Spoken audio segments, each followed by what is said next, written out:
be fooled by the ice cream. There's meat on the inside. Welcome to another video from Cardboard East. My name is Jay. I play board games from Asia and share what I find with all of you. Today, we're gonna talk about ice cream. Okay, I apologize about that opener.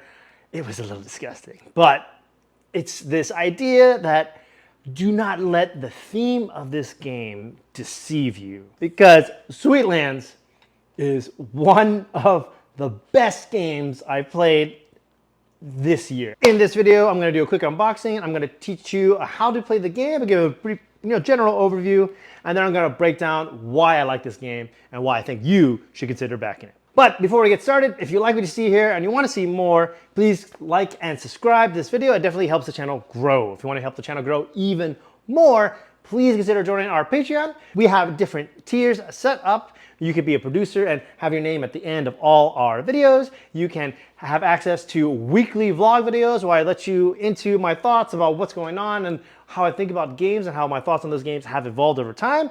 And we even have a monthly board game giveaway. That's right, I'm just giving away games for free. It's a raffle though. There's only one or maybe even two winners. Now, let's talk about this Kickstarter, and I'll put a link down below. Let's go! Welcome to Sweetlands. Now, I'm going to do a quick unboxing here, and I'm going to think it's kind of silly because what else do you expect except a box with a whole bunch of plastic bags? So instead of doing a full unboxing of Sweetlands, what I'm going to do is I'm going to do an unboxing of Ostia, which is also from Uchibacoya. It is the exact same size as Sweetlands. And let's take a look inside. Now, these are all the player boards here, but the cool thing is that once you get past the main board here, you have a nice insert. Now, this insert has a nice little plastic lid here, so you can keep it vertical if you want to, or you can just keep it horizontal as well. Now, this version also came with sleeves, which is quite nice. This is super nice because it helps set up everything. Unfortunately, if you get the premium components and the regular components, they all won't fit in here together. I have put stuff underneath this insert, so that way everything fits.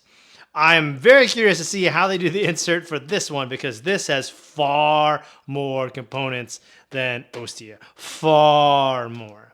But in terms of inserts, this is a kind of standard of what you expect from Uchibacoya. So expect good quality inserts and components, and they put a lot of thought into this. So I'm very happy with this, and I'm very excited to see what comes next.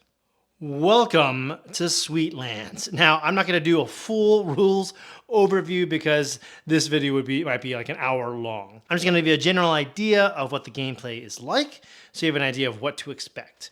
Now, if you look at this board, this might be very reminiscent of Castles of Burgundy. Now, I do want to mention that all these are double-sided, and then just like Castles of Burgundy, so this one is unique.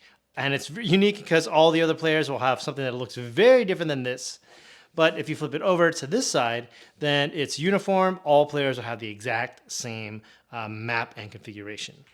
So just like Castles of Burgundy, you can be added hexes to this. And just like Castles of Burgundy, you can do orange on orange. You're going to do green on green. You're going to do gray on gray. And you're going to do blue on blue. And naturally, if you put a hex over something, you're going to get that bonus there. So if I put a hex there, then I'm going to get 5 coins. I put a hex here, I get to build roads.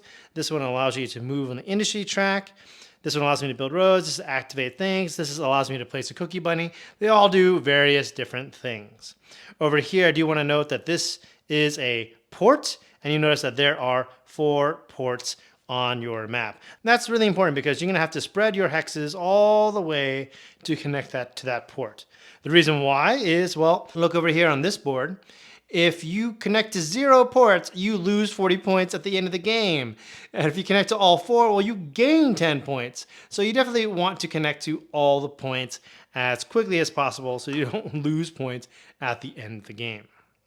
Now, just like Castles of Burgundy, when you lay down your hexes, they either have to be next to your starting cities, or they have to be adjacent to another hex. Now, if you put this hex down, you don't have to, and yet playing 3 hex, they don't all have to be orange, they could do orange, green, and gray. They just have to connect to a previously placed hex. The next thing you're going to do is you're going to take these banana bridges or orange phones. They're not really bananas. I kind of wish they looked like bananas. But then you're going to place these roads onto your map. They don't go onto hexes, but rather they go on the edge of a hex, kind of like Settlers of Catan, where they go on those lines that separate the hexes. Now, the first one has to connect to your starting city, and then any previous road must be attached to a previously placed road. So I could place like my third one here, for example. The next thing that's going to happen is that because this tile touches a road, it's going to flip over. And you're going to see it right here, and you're going to have a choice of those bonuses. This one gets flipped as well because it's also touching this road. This one gets flipped as well because, hey, it's touching this road. And the added benefit is that if you ever place another tile, let's say we add this other green here, we add it here, well then it's automatically touching the road, and therefore it automatically flips.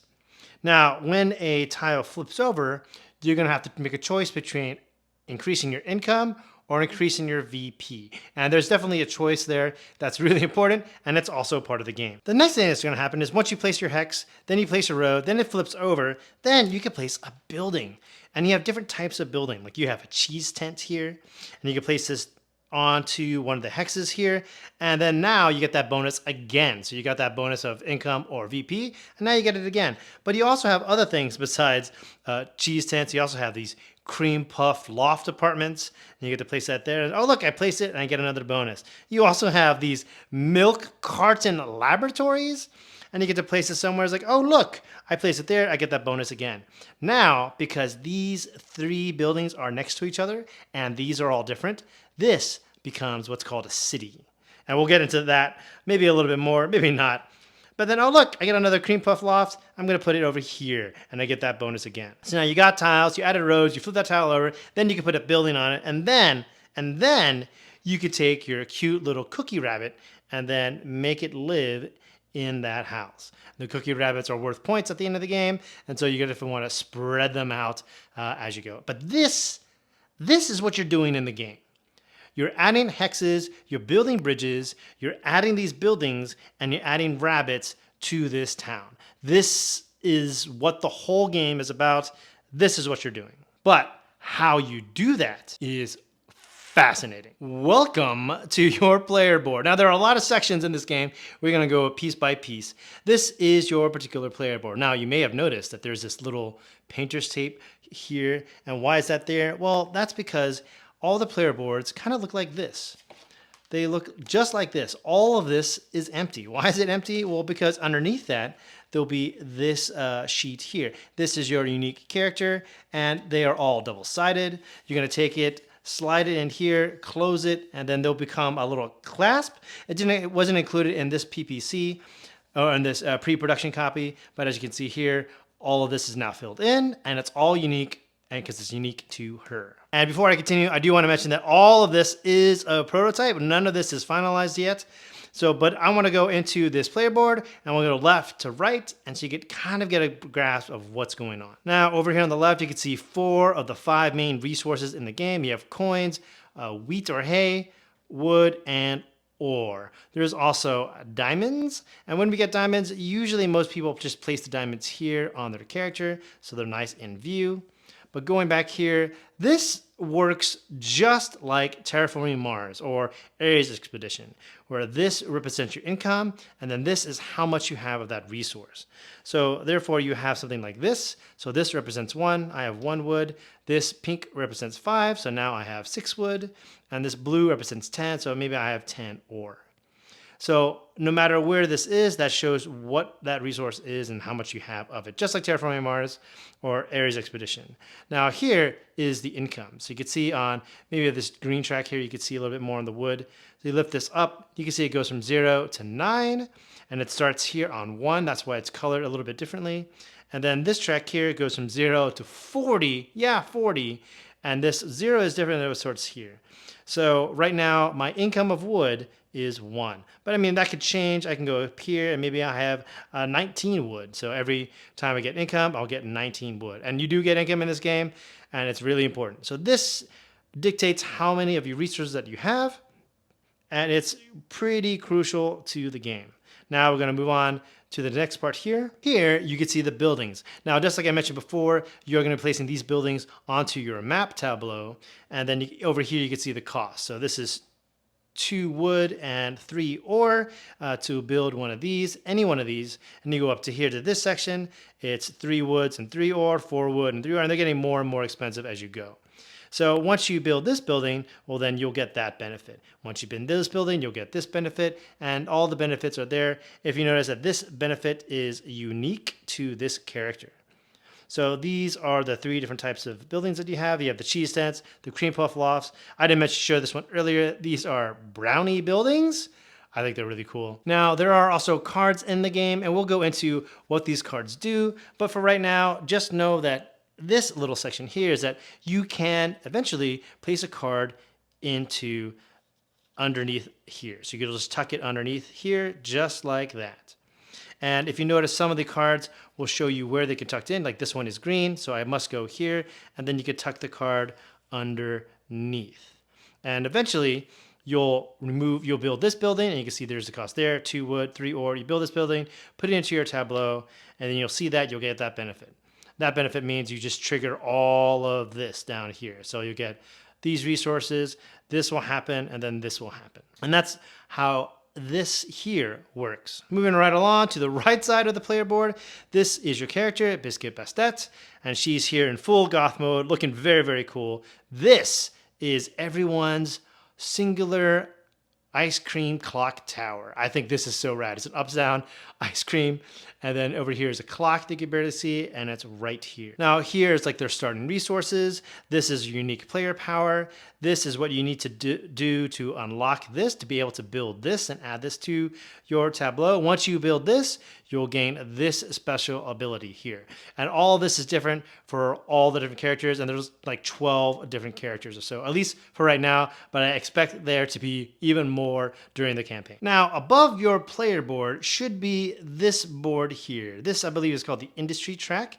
So let's slide the player board away here and bring our focus to this board. Now, there are 3 sections of the board here. There's top train track area, this cookie bunny area, and then this player summary here. Let's first look at the player summary. Now, I mentioned this to you earlier. This is the end of game scoring summary. So here you can see that if you're connected to these ports, this is how many points you lose or gain. Here you have city points. There are different types of victory points in this game. Different types of victory points. I cannot stress that enough. It's really, really important. These are city points. So each city point is worth 2 victory points.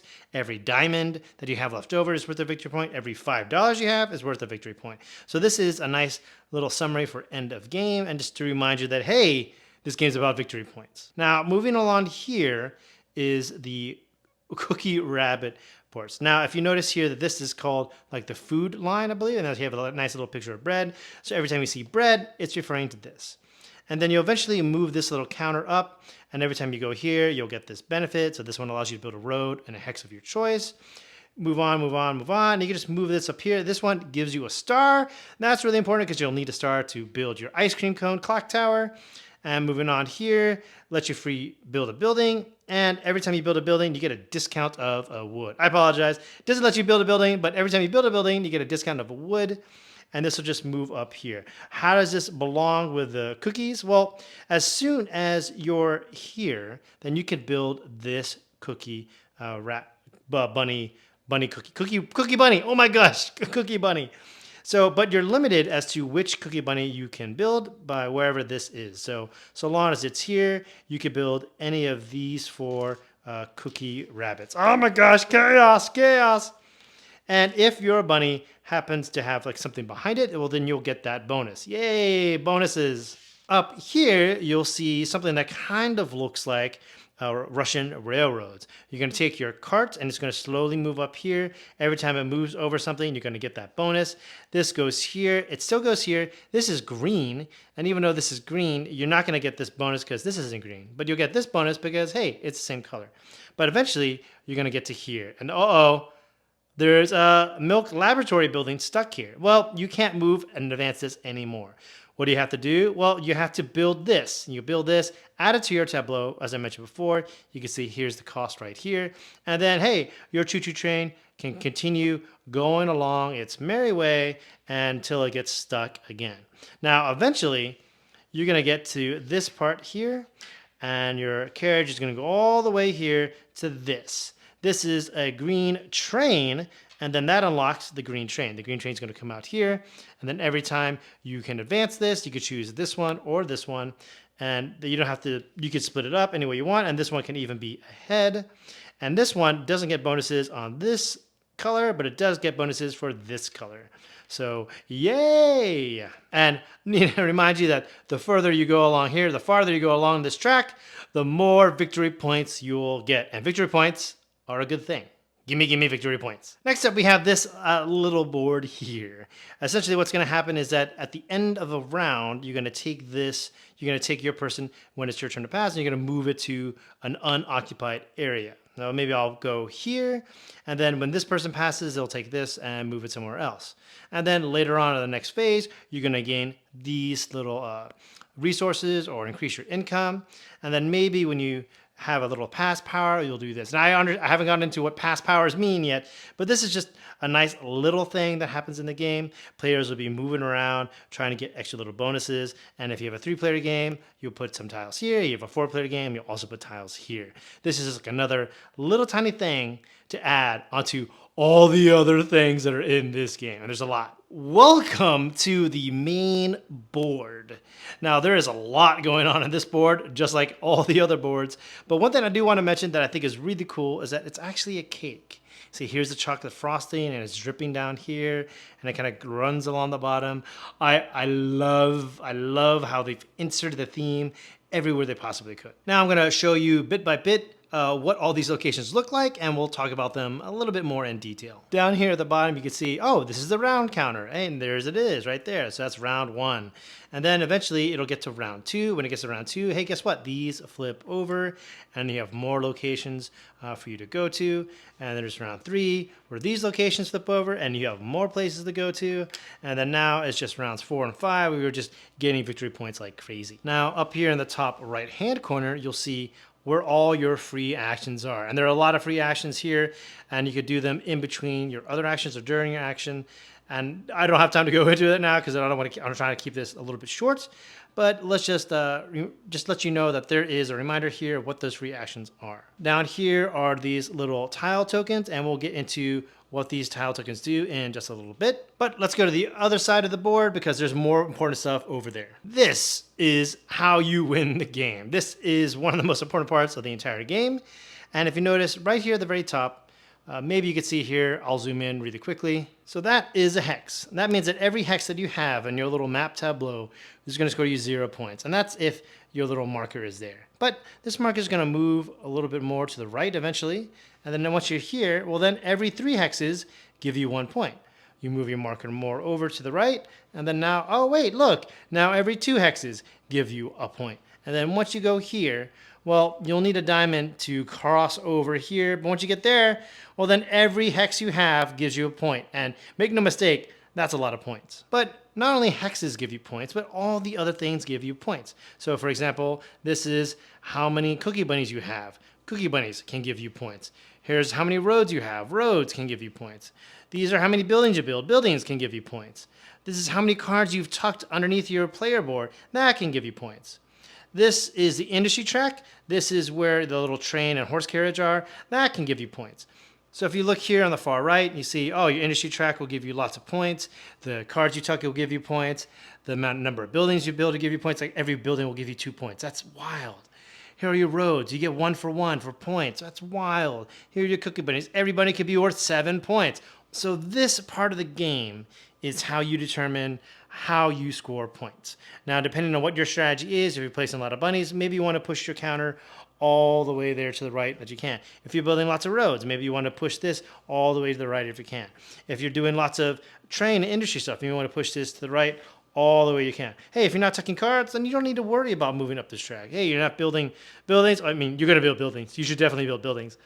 But if you're not heavy on the building strategy, well, then maybe you don't want to push this up. And just like everywhere else, if you put your token on here, then hey, you get that bonus. So this is a very important part of the game. But the core of the game is right here. And this is where the worker placement comes into play. Now, at the beginning of the round, you're going to be drawing cards. You're going to draw cards. And there are a lot of cards in this game. There are 200 cards in this game. Look at this deck. Look at that. That's 200 cards. That's absolutely bananas. Now, what can you do with your cards? Well, you could do, every time it's your turn, you're going to do one of 3 actions.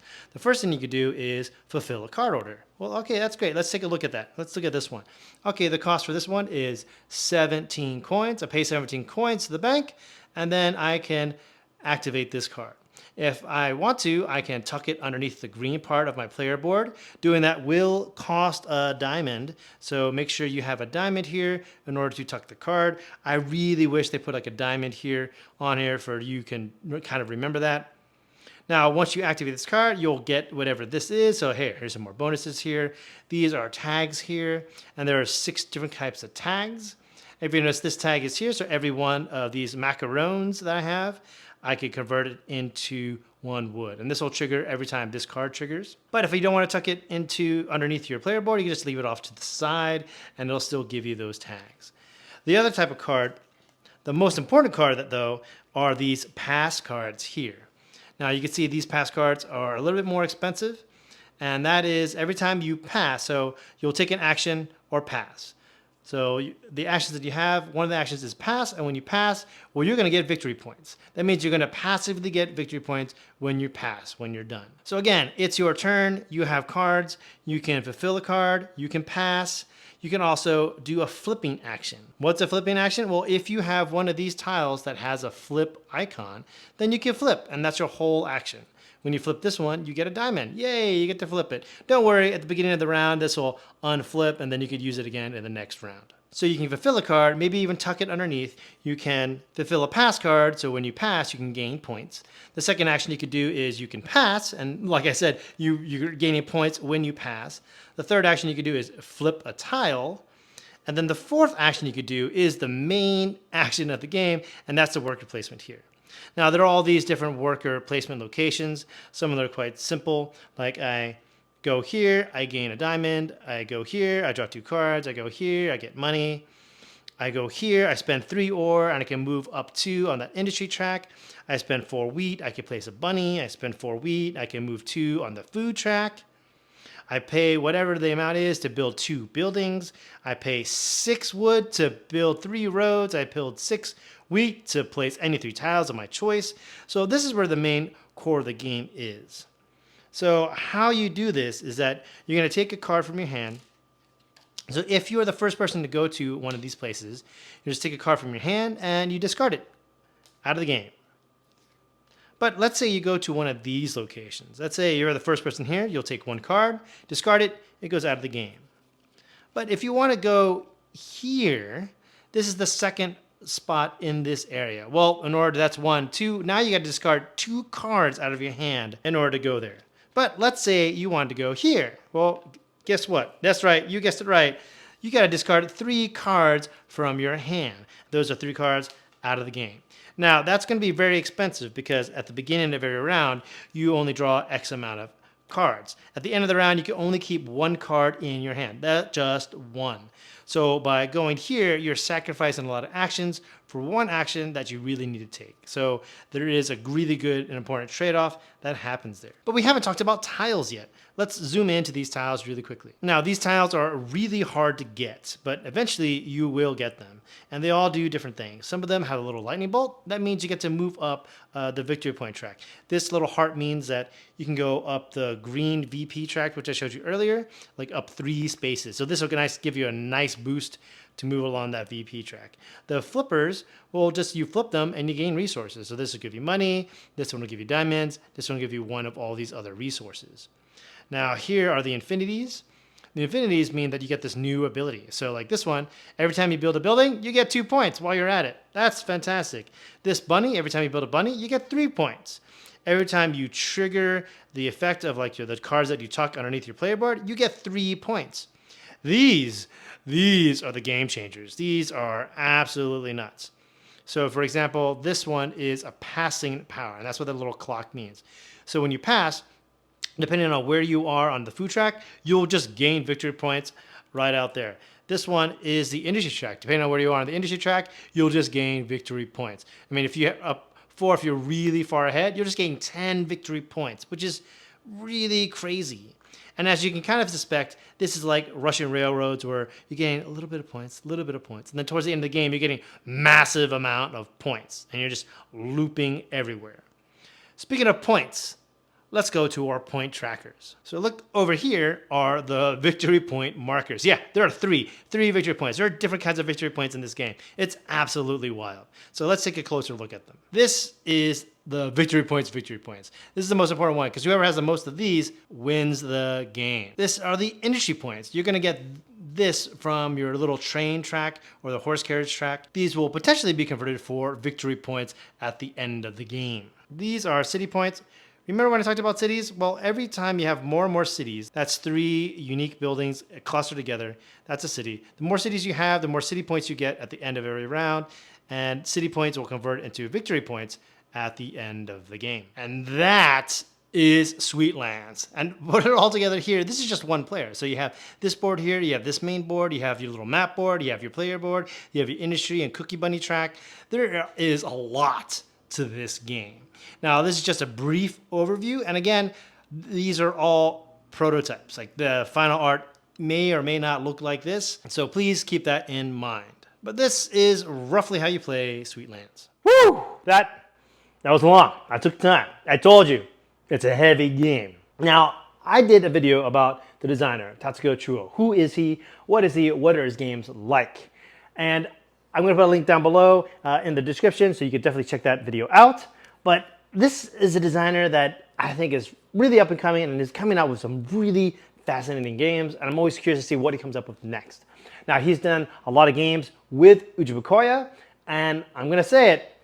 This is his best game. This is Uchibacoya's best game. And this is one of the best games that I've ever played, not just out of Japan, but just ever. I did a whole video series of the top 100 board games from Japan, and if I were to remake that list, this would be in the top 10. It's that good. Now, I can throw adjectives out here all day going, oh, it's great, it feels great, it gives me good vibes, but I'm going to break it down in the nitty-gritty. I will, but let me just say, I got to talk about the vibes, because look at this game. Look at how adorable it is. Every single time I placed a building down, I squeed. Every time. I wanted to take a picture of my little town every single action that I did. I just loved it. I absolutely loved it. And it's just, and you can get so bogged down by other things, but when you look at your own little tableau and you see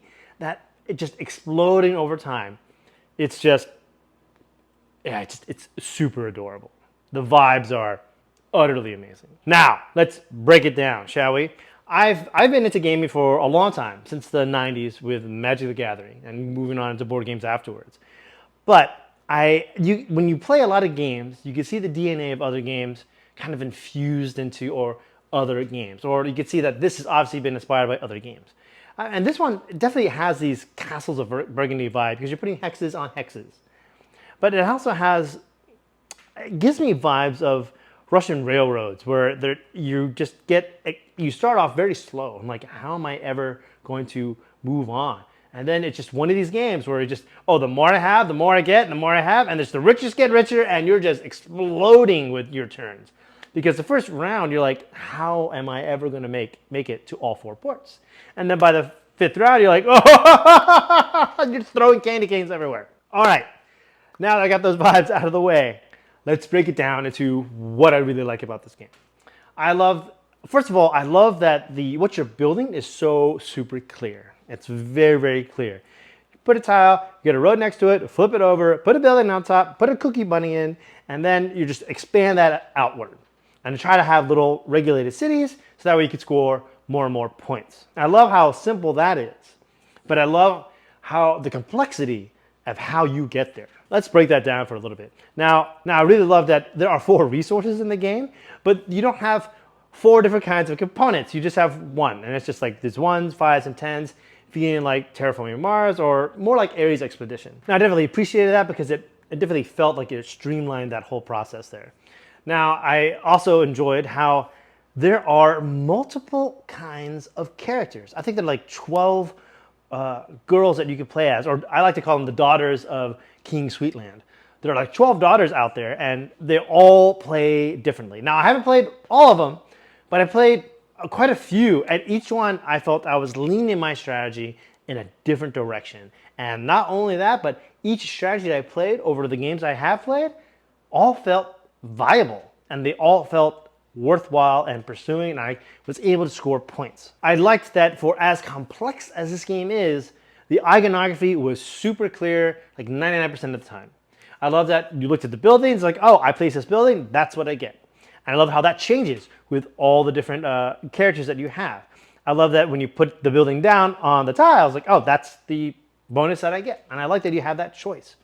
And having that choice constantly when you're building buildings always allowed me to have this flexibility. And it seemed like, for me, my strategy was doing resources early on, and then somewhere around round 3, 4, 5, I just do lots and lots of getting my VP up and scoring because I'm not sure where I'll be leaning to next. The train system up at the very top was quite fascinating. Like, you're building this and you're stuck right at this milk carton, and you have to build that milk carton to move past it. And it becomes this commitment of building that milk cartons more and more and more. And you want to spread them out because you need more and more cities.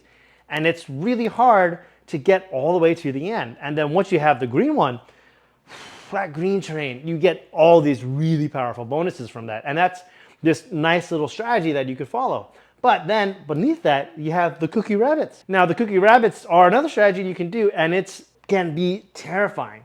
All these strategies, be it the trains and the milk cartons or the cookie rabbits, they're all terrifying if you follow them to their utmost limit. I got to the point where my rabbits were like 9 points a pop. And when I placed them down, my wife was terrified because she'd see more and more rabbits, and she realized that these rabbits are all worth 9 points. It's like, that's like 54 points right there on that board. Absolutely terrifying.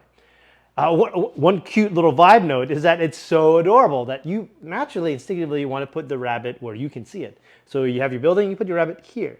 But your opponent is going to see the opposite. They're going to see the building and then the rabbit, and the rabbit ears are sticking up on top. And it looks so cute, but also terrifying because you're like, the bunny's trying to hide. That bunny's worth 9 points, and oh my goodness, I saw one, and now I see 8 of them, and it's like ants, right? So vibes on that, great. Now the overall the ending scoring is another interesting approach to the game, because you're thinking about this of like, well, I have all these things, and then how I score is completely up to me. Do I want to push on my tile strategy? Well, then I got to push that up and make sure I get there. And I got to get there before anyone else so I can get that little bonus. Do I think my train is going really well? Well, I got to push my train bonus up so that way I can score more points. Am I getting a lot of cookie rabbits? Well, I got to push that up. And it's really interesting to have that control of what you want to do. And the fact that that control is mostly balanced between increasing your income of resources versus increasing your outcome of victory points. And that nice balance is interesting.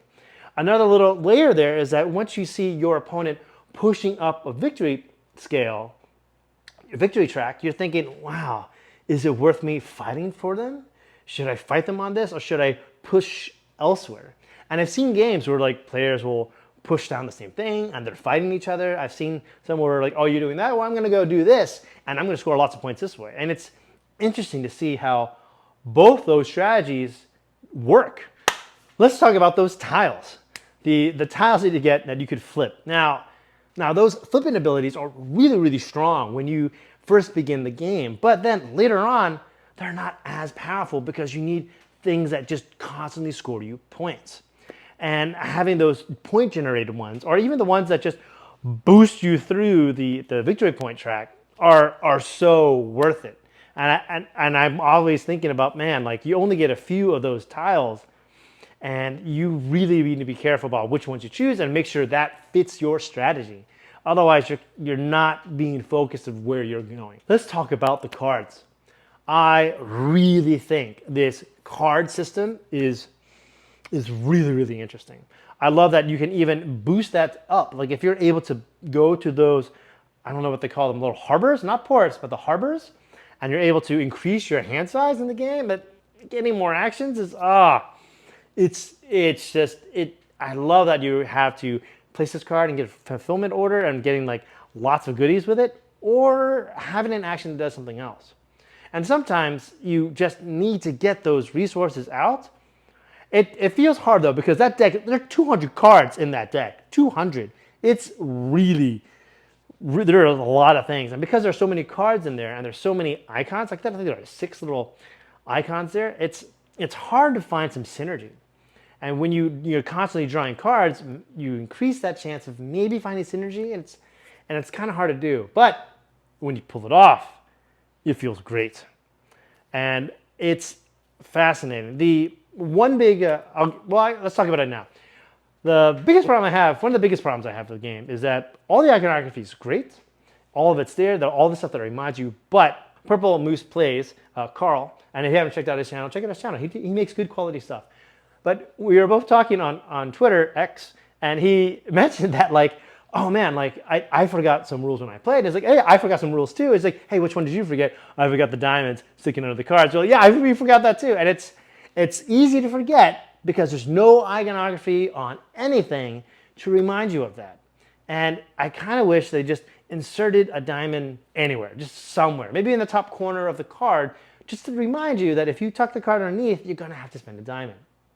And I really wish they added that there. But that aside, like, it's really hard, really difficult to tuck cards under your board. And because you need diamonds to do that, and diamonds are not easy to find in this game.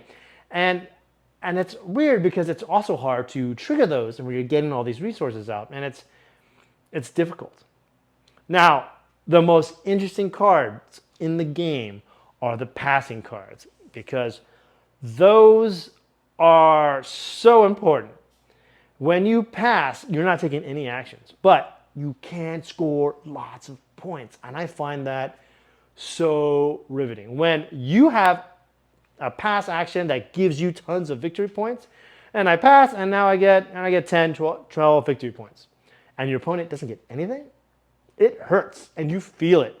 And man, oh man, you'll be fighting to get some passive VP generation, because that passing score is so interesting. And the fact that you can get it from multiple cards or even the tiles themselves is really interesting and really cool. Like, there's so many of those tiles that are fun, that can push you up the tracks, give you more resources, but the passing ones are just killer. They're really killer and really necessary. And I love how you need to kind of pick a strategy as you're playing the game. You're slowly finding that strategy, and the tiles you pick got to fit that strategy, and they need to be feeding you points, and you're going to be generating more and more points every single time you pass, because man, oh man, you need that to win. Now, I'm visualizing the board in my mind. So we've talked about different things. Let's talk about the core of the game, the worker placement. Now, it's pretty interesting that the workers you have don't belong to you, right? They belong to everyone. And it's fascinating that if you're the first person to go there, it's only 1 card. If you're the second person to go there, it costs 2. If the third person to go there, it costs 3. And spending 3 cards on an action is expensive, and it's painful, and it's really painful. And it makes that one action of just going there and getting a free action that doesn't cost cards almost kind of worth it, especially in the higher player counts. I don't know, it's really interesting. Like in a normal worker placement game, okay, I go here, I go here, I go here. But in this one, everywhere you go costs a card. You're gonna have to burn a card to go there.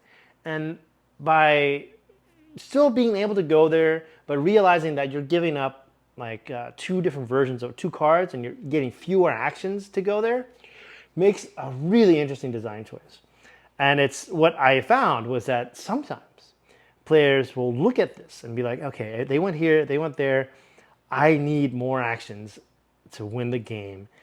I'm going to go to some place that someone else is going. Where are they not going? What strategy are they not going for? Oh, they're not going for rabbits? I have the resource for rabbits. I should totally be doing rabbits. I'm going all in on rabbits. And it's interesting how that narrative just unfolds. And through necessity, you're like, oh, you're going here, you're going here. I'm going to go here. No one's fighting me. I'm going to try and score points this way. And it gets to the point where you could go somewhere out of spite. But man, oh man, this game is so tight, you really don't want to do that. Like you want to just be focused on yourself. That being said, this is a knitting circle game. You really are not caring too much about what other people are doing.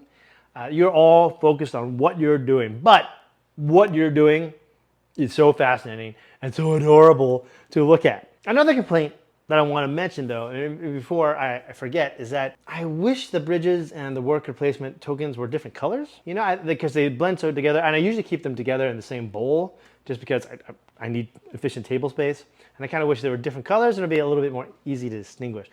But really, I wish those bridges, the roads, looked more like bananas, because man, oh man, banana bridges would be hilarious. I mean, like just little black tips on the end and then like maybe a little black line, you know, where it is, and that would just be so cool. Why didn't they do that? That would have been just brilliant, but no, they didn't do it. Maybe they tried and it wasn't as clean, and they want to keep it a nice, cleaner aesthetic. I get it. Ice cream. Let's talk about ice cream, right? That clock tower is so fascinating, and I love that not only are all the characters different, like how you build the houses are different, but they all have a different ability. And they all have a different clock tower ability. And once you put that clock tower down, you unlock your ultra mode, and you're able to push your engine churning it the way it should be.